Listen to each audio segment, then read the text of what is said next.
Impresionante. Y hablando de este tema de burbujas y de gasto público desmesurado, ¿no? De deudas públicas, bueno, todo eso es cierta parte que ha generado la inflación, ¿no? Y hemos visto este fin de semana, perdón, esta semana, datos también de inflación en Estados Unidos, que ha quedado un poquito por encima de lo que se esperaba. A pesar de eso, bueno, S&P 500, Nasdaq, Russell 2000, fuertes subidas. ¿Cómo lo estás viendo todo? Que tanto la situación de la inflación como la situación de los índices en Estados Unidos. Sergio,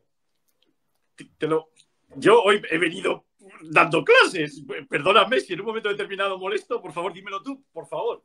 Vamos a ver. Yo voy a hacer lo mismo que hacemos para analizar las cosas. Es decir, vamos a ir a las raíces de los problemas. Voy a empezar con el primer problema. Piensen en lo siguiente. Si en una economía tenemos un déficit público desbocado, si en una economía tenemos un presidente que tiene la economía creciendo, pero tiene la inflación creciendo y le odian la gente que está sufriendo, me refiero al presidente de Estados Unidos, y este hombre está gastando como si no hubiera un mañana, la primera pregunta que yo les voy a hacer a ustedes ¿es probable que la economía entre en recesión? La contestación que yo les doy, no, porque está gastando como si no mañana. Y tengan ustedes una cosa, que cuando analizamos el déficit público, por un lado tenemos que tener en cuenta el consumo público que hace el gobierno como un sujeto de actividad económica y otro como el déficit público que tiene. De tal manera que a lo mejor el consumo público representa una parte muy importante, el consumo público total representa una parte muy importante del PIB. Eso por un lado. Mientras siga gastando así, no va a haber crisis, no va a haber recesión. Eso hay que tener. Siguiente cuestión. Esto es buenísimo. Miren lo que ha pasado en épocas anteriores. Pensemos en el COVID, por ejemplo. Ha habido una política monetaria expansiva con gasto público desbocado. ¿Cómo no va a haber inflación? Demasiado bien está. Demasiado bien está. ¿El problema quién lo tiene? Se lo digo clarísimamente, yo no quiero criticar a los bancos centrales, me van a aplicar el delito de odio. Pues obviamente, alma de cántaro, tienes que incrementar el objetivo de inflación porque lo has calculado para un periodo distinto. Es un error conceptual. Bien, pero los banqueros centrales no cometen errores conceptuales. Los banqueros centrales no pueden controlar la inflación. Olvídense, cuando dicen que son data dependientes, no tiene sentido. Perdónenme, medítenlo, critíquenme si yo quiero que me critiquen. Ellos utilizan eso para deprimir las expectativas inflacionistas. No miren el dato de inflación. Miren la expectativa inflacionista que publica el sistema de la Reserva Federal. La inflación esperada media para los próximos 5 años está en el 2,32. Entonces, seguimos razonando. Sea el dato de hoy, sea el dato de mañana, lo que yo quiero que se fijen ustedes en las expectativas inflacionistas, qué es lo que miran los bancos centrales, porque un banco central, si sube el precio del petróleo, no puede hacer nada. Si colapsan los transportes, no puede hacer nada. Él lo que trata en todo momento es, soy data dependiente. Data dependiente que no tiene ni idea. ¿De acuerdo? Si yo voy a mi clase de económica, se lo digo a mi catedrático, yo soy data dependiente, me pone un 0. ¿De acuerdo? Entonces, un banquero central deprime las expectativas inflacionistas. Y ahora mismo las expectativas inflacionistas están en el 2,32. Bien, perfecto. ¿Esto qué significa? Que la inflación está estable por encima del 2%. Seguimos. Esto lo saben los periódicos. Seguimos. ¿Quién es el más listo en materia de inflación? La rentabilidad de las notas a 2 años. ¿Qué nos dice la rentabilidad de las notas a 2 años? Que está en tendencia alcista, lo que pasa es que está en movimiento lateral. Siguiente.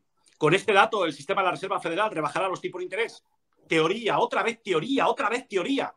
¿Cuál es lo primero que van a hacer los banqueros centrales cuando se sienten en la mesa? Porque así me lo explicaron a mí. Es ver cuál es el tipo de interés natural, el tipo de interés de equilibrio de la economía de los Estados Unidos en estos momentos.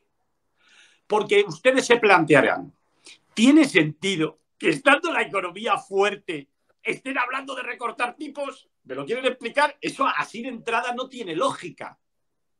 Esto es por una razón muy sencilla. Porque ellos están viendo que el tipo de interés natural de la economía, el de equilibrio, está por debajo del tipo de interés de los fondos federales. Y lo que quieren es que esa diferencia se estreche, que baje el tipo de interés de los fondos federales, porque saben que a pesar de que Biden ha publicado un presupuesto para el año que no sabemos si va a ser presidente o no, porque saben que el gasto público alguien tendrá que moderarlo, porque es insostenible. ¿De acuerdo? Por lo tanto, claro que lo van a bajar los tipos de interés, porque saben que el tipo de interés natural está en el 4% y el tipo de interés de los fondos federales está por encima. Yo creo que van a bajar en junio o julio, pero va a haber menos bajadas que las que está descontando el mercado. Y luego cojan ustedes al Banco Central Europeo, que habría que estudiarlo. Yo es que de eso no sé, pero tengo un artículo para leérmelo, ¿no? El Banco Central Europeo, con un par, va y dice que él lo va a rebajar en junio, probablemente. Bueno, ¿por qué? La pregunta que yo me estoy haciendo, pero que no se la puedo contestar porque no me la he estudiado, hablando claro, es, bueno, ¿por qué esta gente se está desligando o pretende desligarse un poco del FED? Entonces me han dicho que hay un artículo que publicaron el Banco Central Europeo y me lo voy a leer este fin de semana, con lo que sea, y si aprendo algo lo comento. Pues con toda esta masterclass que nos has dado impresionante de inflación y de tipos de interés y bancos centrales. Nos vamos ya porque hemos aburrido a la gente. No, para nada. Yo creo que al revés, ¿no? Yo creo que es interesantísimo esto y hay una cosa que me parece clave, ¿no? Que has dicho, que seguimos con un gasto desmesurado por parte del gobierno de Estados Unidos, que es imposible que lleguemos a una crisis económica así y con esa liquidez que en cierta manera sigue habiendo en el mercado, ¿no? Pues ¿hay alguna posibilidad de que bajen los índices en Estados Unidos antes de las elecciones o esto es imposible? Hoy, palabra clave, macho. Sergio, liquidez. Lo acabas de decir tú. Mira, tú te lees todos los periódicos de hoy y, bueno, no sabemos la inflación, el coste de alojamiento, bueno, un desglose de los gastos. Bueno, yo no he podido continuar leyendo porque la mente me hacía chiribitas. Y ahora la pregunta la que tú acabas de hacer. La liquidez. ¿Por qué suben las bolsas? No miren a otro lado. ¡Por la liquidez! Por la liquidez. ¿De acuerdo? Para que ustedes hagan una idea, una manera que tengo yo de aproximarme a la liquidez. Hoy estoy en plan teórico. Si molesto, me cortas, por favor, te lo digo. No, que va. Una manera que hay de aproximarse a la liquidez es coger el activo del Banco Central. De ese activo del Banco Central, ustedes les quitan el saldo que hay en repos. Y ustedes cogen luego y le quitan el saldo que tiene la hacienda pública norteamericana en el Tesoro. Y ahí tienen ustedes la liquidez que hay. ¿Sabes por qué está subiendo la bolsa, Sergio? Porque ese saldo, esa diferencia, se está incrementando. Claro. ¿Entiendes la idea? Entonces, ahora lo que estamos pensando es si va a seguir con el QT, el Banco de la Reserva Federal de Estados Unidos, cuando la liquidez que hay en los repos disminuya. En artículos anteriores y en entrevistas anteriores, el Banco de la Reserva Federal trata de mantener aproximadamente unas reservas bancarias del 10% de la deuda pública. ¿De acuerdo? Entonces, cabe pensar que como caiga bastante la liquidez de los repos inversos, o sea, que se reduzca el saldo de repos inversos, la pregunta que nos tenemos que hacer es cuándo el sistema de la Reserva Federal va a inyectar nueva liquidez al sistema. Como ven ustedes, la clave está en aquello que no nos cuentan. La clave está en la liquidez. La liquidez yo la calculo restando al balance del Banco Central lo que hay metido en repos inversos y lo que hay en la cuenta de la Hacienda del Tesoro de los Estados Unidos en el Banco Central. Y esa liquidez se está incrementando. Por lo tanto, esa es la razón por la que están subiendo las bolsas, en mi opinión. ¿De acuerdo? Y la idea es que siga así, ¿no? De momento la tendencia es, yo veo que se alcistan todos los principales índices norteamericanos, sobre todo en el S&P 500 y en el Nasdaq. ¿Qué niveles tendríamos que vigilar, por poner alguno de referencia? Porque nos están preguntando por eso. Exacto. Vamos a ver, ahora mismo todo el mundo está muy confiado. Ahora mismo todo el mundo está muy confiado. Yo, sinceramente, se lo digo, ¿eh? Ustedes me notan hoy un poquito más excitado de lo normal, más acelerado, porque no estoy confiado. Porque a mí me preocupa.